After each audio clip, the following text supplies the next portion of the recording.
जय बोलो अनंतानंत सिद्ध परमेष्ठी भगवान की। जय बोलो चारित्र चक्रवर्ती आचार्य शांति सार मुनि महाराज की। जय बोलो आचार्य विद्यानंद मुनि महाराज की। जय बोलो धीर सेन मुनि महाराज की। जय बोलो हरिका श्रुतमती माता जी की। जय बोलो हरिका भरतमती माता जी की।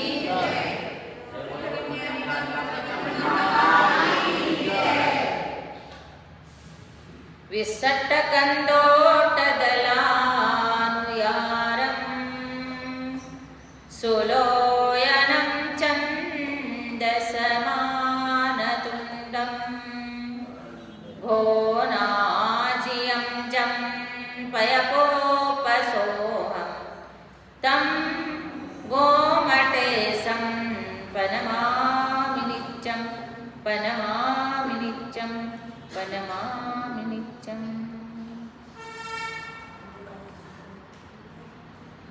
महानुभाव, जो जिस प्रकार हम 5 अनुव्रत के बारे में बताते आए हैं, कल रक्षाबंधन का हुआ, तो आज जो है 5वां परिग्रह परिमाणु व्रत, अहिंसानुव्रत हो गया, सत्यानुव्रत हो गया, चौरानुव्रत हो गया, ब्रह्मचर्य अनुव्रत हो गया। आज परिग्रह परिमाणु व्रत।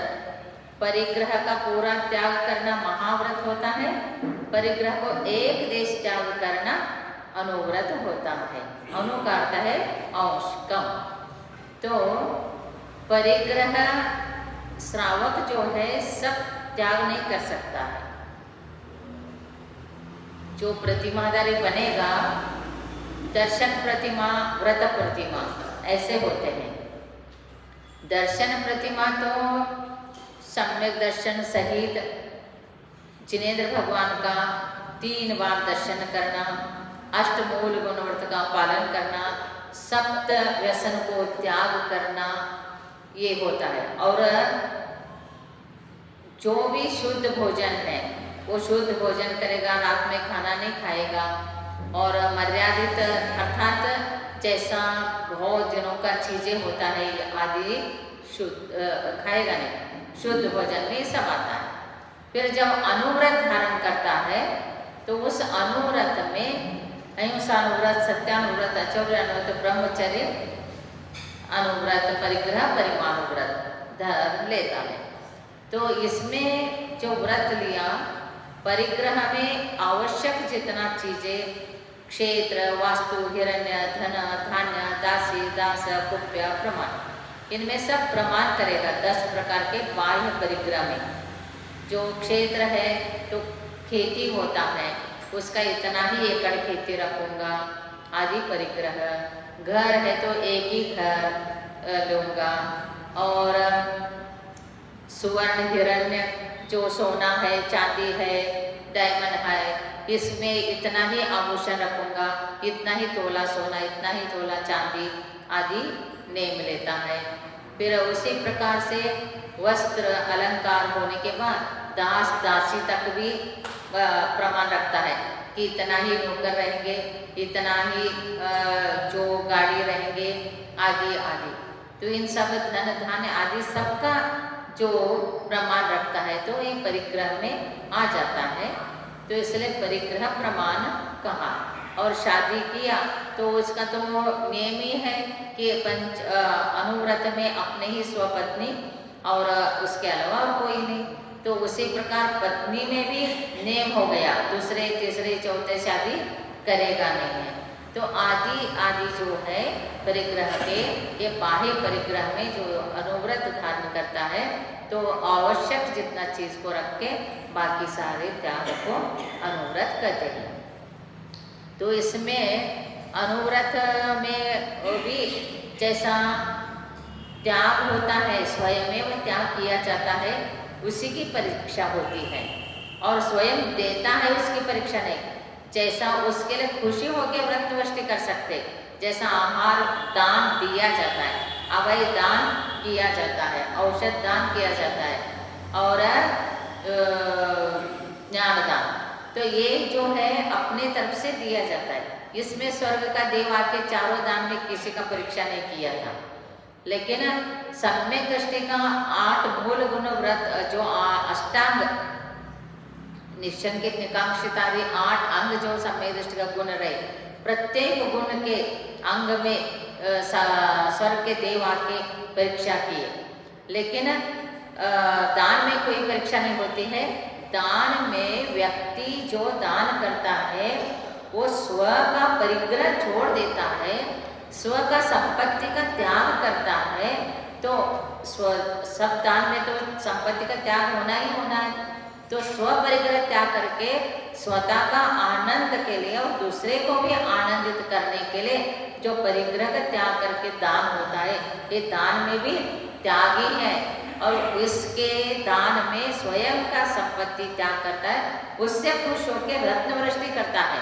आहार दान में, आहार दान में अभय दान भी आ गया है, ज्ञान दान भी आ गया है, औषध दान भी आ गया है। इसलिए आहार एक इम्पॉर्टेंट चीज है, उसमें पंचाक्षर वृष्टि होता है। तो ऐसे जब पंचाक्षर वृष्टि करता है तो उससे देव खुश होके करता है। तो इसलिए दान में ये कहा गया। और यहाँ पर क्या है, परीक्षा करता है। इसने छोड़ा है, लिया है, वो उसको तो छोड़ा है अपने तरफ से, संपत्ति छोड़ा है, इसमें लिया है व्रत। इसमें क्या किया है, व्रत को लिया है, अहिंसा व्रत लिया है, अचौर व्रत लिया, ब्रह्मचर्य सत्य प्रमाण व्रत। इसमें क्या सक्सेस होते कि नहीं, इसकी परीक्षा होती है।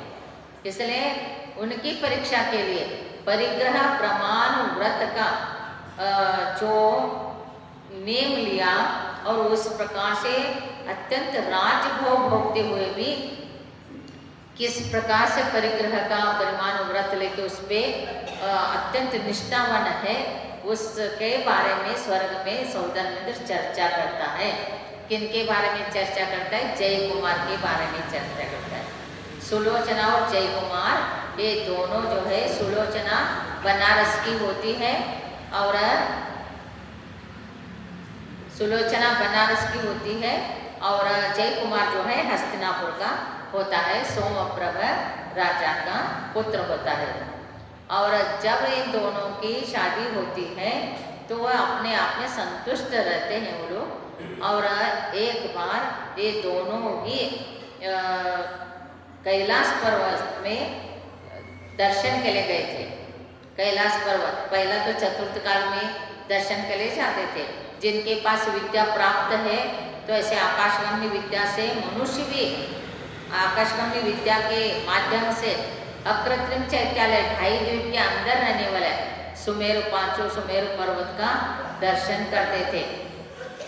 लेकिन ये चतुर्थ काल है ही नहीं, विद्याएं किसी के पास है ही नहीं, तो इसलिए तो उन्होंने क्या किया कि वो कैलाश पर्वत के दर्शन के लिए जब गए थे उसी टाइम में सौदामित्र स्वर्ग में जय कुमार सुलोचना का चर्चा करता, उसमें भी जय कुमार।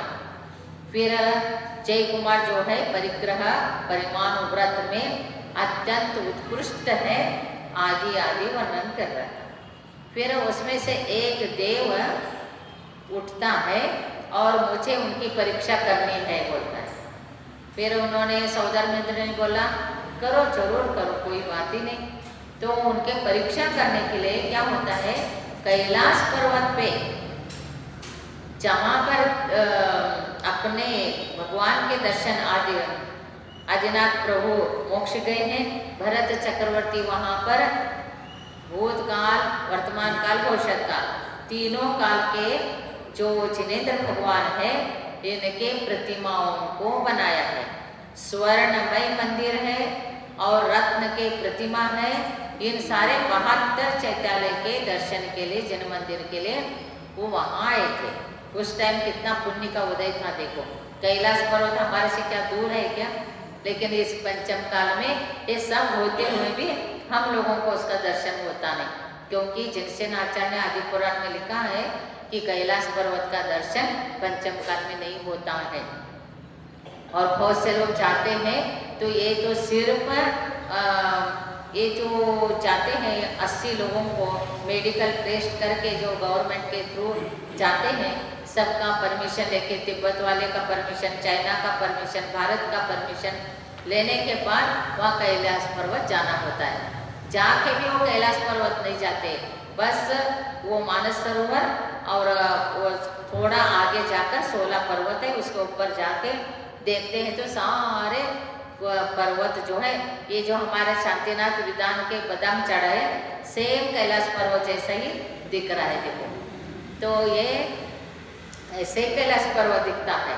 तो पूर्व पश्चिम दक्षिण उत्तर से जैसे खींचेंगे तो तपतायमान सोना जैसा, सफ़ेद चांदी जैसा और सोना जैसा पीला, ये कैलाश पर्वत का फोटो आज भी निकलता है, क्योंकि वो बर्फ से ढका हुआ है, सूर्य किरण पड़ने से ऐसे उनका पिक्चर आता है।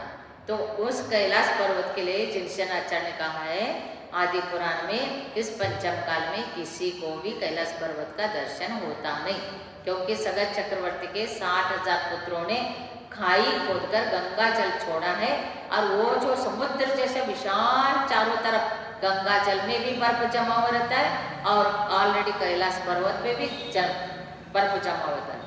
फिर वहाँ पर जाना मुश्किल है, ऑक्सीजन का भी प्रॉब्लम आता है और दिखता भी नहीं है। बहुत ज़्यादा विमान से ऐसे घूम के क्या है थोड़ा बहुत देख के आ सकते हैं, लेकिन भगवान का दर्शन नहीं होता। इन लोगों को तो आराम से दर्शन होता था। फिर जय कुमार जब आराम से दर्शन कर रहे थे, वहाँ पर एक स्त्री आती है, बहुत सुंदर अत्यंत अप्सरा जैसा, फिर उनके साथ और 4 कन्याओं को भी लेके आती है। फिर उनको हाव भाव से उनका अट्रैक्ट करना चाहते हैं, तो फिर वो कहती है कि देखो मैं जो कह रही हूँ आप सुनो, बोलती है। क्या कह रहे हैं? तो बोलते हैं जैसा आप संयोर, सबसे पहला संयोर मंडप से शादी होने का स्टार्ट हुआ जय कुमार और सुलोचना का ही, भरत चक्रवर्ती के टाइम में। भरत चक्रवर्ती का अयोध्या नगरी में टाइम था, उसी टाइम में संयोर मंडप से जय कुमार और सुलोचना का शादी हो गया था। फिर उन्होंने कहा जब संयोर मंडप में नमी विद्याधर आया था और उनकी जो कन्या है, पत्नी है, ये सारे लोग जो है बहुत सुंदर हैं।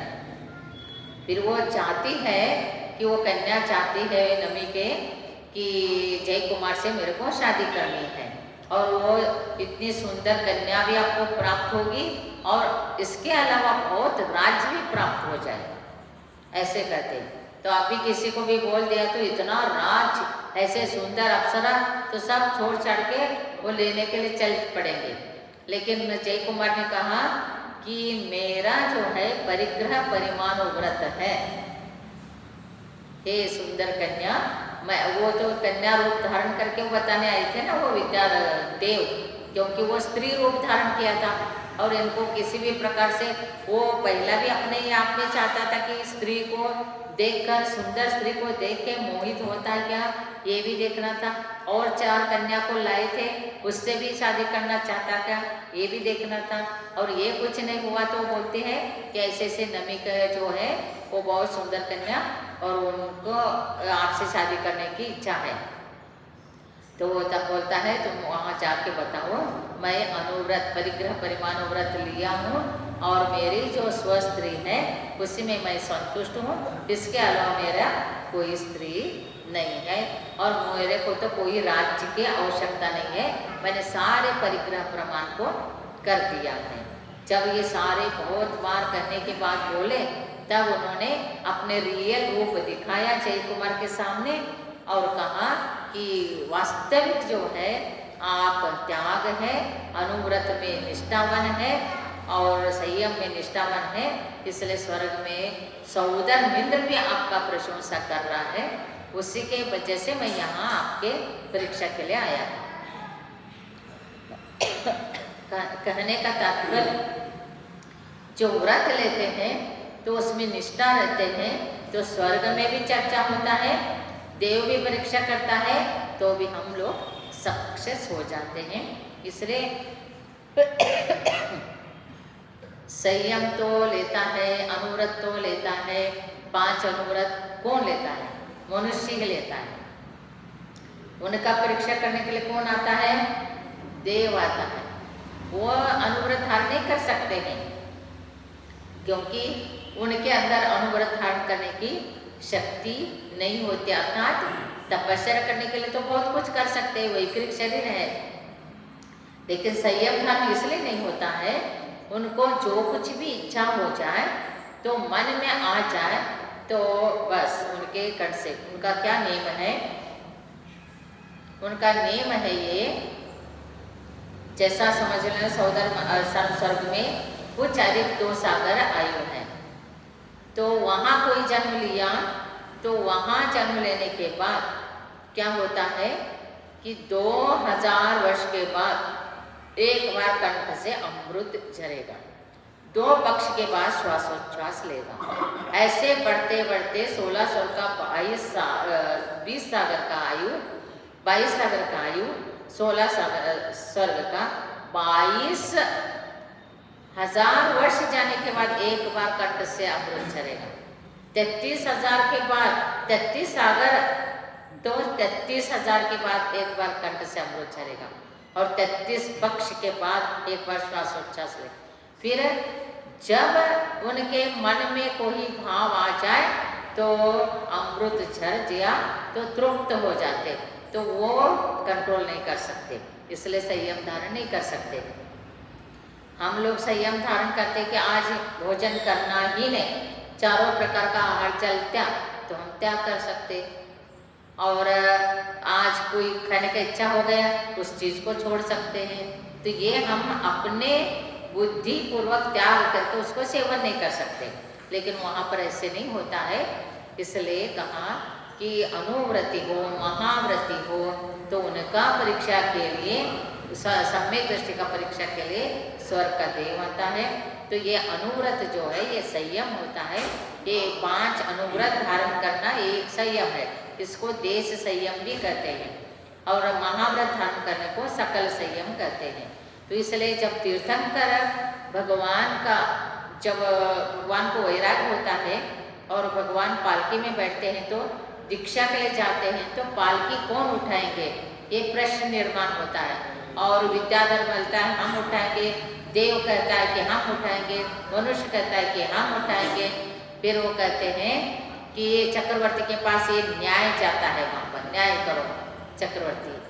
तो चक्रवर्ती सब देखता है कि भले ही 6 महीने पहला से लेके देव भगवान के सेवा में तत्पर है, हजारों देव देवियाँ सब तत्पर है, और भगवान जब तक दीक्षा नहीं लेते हैं, भगवान कहने का मीन्स राजकुमार जब तक दीक्षा नहीं लेते तब तक वहाँ से वस्त्र, अलंकार, आभूषण, भोजन, खिलौनी सब कुछ, देव भी छोटे छोटे उन्हीं उनके ही उतना उम्र के बन के, और मनानुकूलम वयानुकूलम ऐसे खेल वगैरह खेलते हैं, सब कुछ करते हैं, लेकिन दीक्षा लेते ही देव हट जाते हैं, उनका कुछ नहीं चलता है। फिर आहार आदि कराना है तो वो श्रावक ही करेगा। फिर पालकी के लिए वो देव कहता है कि आज तक हमने भगवान का पंचकल पूजा आदि हमने किया है, तो प्रथम हम पालकी उठाएंगे, संयम धारण करने के लिए जा रहे हैं। तो उस टाइम में बोला कि जो अनुव्रत धारण कर सकता है, जो महाव्रत धारण कर सकता है, वही भगवान का पालकी उठा सकता है, ये चक्रवर्ती निर्णय देता है। जब ऐसे चक्रवर्ती निर्णय दे दिया तो सबसे पहला संयम धारण करने वाले मनुष्य ही पालकी उठा के कुछ कदम जाते हैं, फिर विद्याधर कुछ कदम लेके आकाश मार्ग से जाते हैं, फिर उसके बाद देव लेके सुमेर पर्वत पे पहुंचाता है, क्योंकि मनुष्य तो सुमेर पर्वत जाएगा नहीं, वो तो पैदल चलेगा, और पैदल से इतना चल सकता है, थोड़ा चल गया, और उसके बाद विद्याधर पालकी लेके चले, और वहाँ से आकाश मार्ग से देव पालकी लेके गए। तो इसलिए फर्स्ट कौन लेके गए, तो संयम धारण करने में। इसलिए हमारे यहाँ अनुव्रत को बहुत महत्व है, श्रावक अवस्था में रहते हुए, फिर उसके बाद धीरे धीरे महाव्रत को धारण करके, संयम धारण करके अपने आत्म कल्याण करने का, कर्मों का निर्जरा करने के लिए यही एक महान मार्ग है। इसलिए संयम धारण करने से शरणम शरणम संयमम शरणम, ये व्रत का ही शरण लेना चाहिए, संयम का ही शरण लेना चाहिए, इससे आत्म का कल्याण होता है। जय बोलो 24 भगवान की जय। नमो रिहंतानम, नमो सिद्धानम, नमो आयर्यानम,